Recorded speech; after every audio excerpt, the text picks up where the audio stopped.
નમસ્કાર, the news of ગુજરાતમાં આપનું સ્વાગત છે। આજની મુખ્ય હેડલાઇન્સ પર એક નજર નાખીએ। ધાનેરામાં દારૂના જથ્થાનો અંત, લાખો નહીં કરોડોનો મુદ્દામાલ થયો નષ્ટ।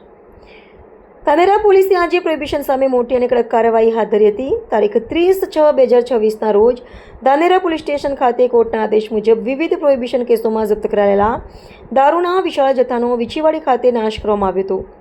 આ કાર્યવાહીમાં 41 ગુનાઓના મુદ્દામાલનો સમાવેશ થયો હતો। કુલ 33,710 દારૂની બોટલોનો નાશ કરવામાં આવ્યો હતો, જેની અંદાજિત કિંમત ₹1.65 કરોડથી વધુ હોવાનું જણાવાયું છે।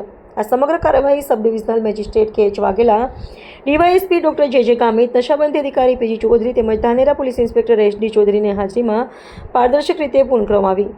આ કાર્યવાહી સાથે ધાનેરા પોલીસે સ્પષ્ટ સંદેશ આપ્યો છે કે ગેરકાયદેસર દારૂના વેપાર અને પ્રોહિબિશનના ભંગ સામે કડક કાર્યવાહી સતત ચાલુ રહેશે। ઇકબાલભાઈ મેમણ, ધાનેરા।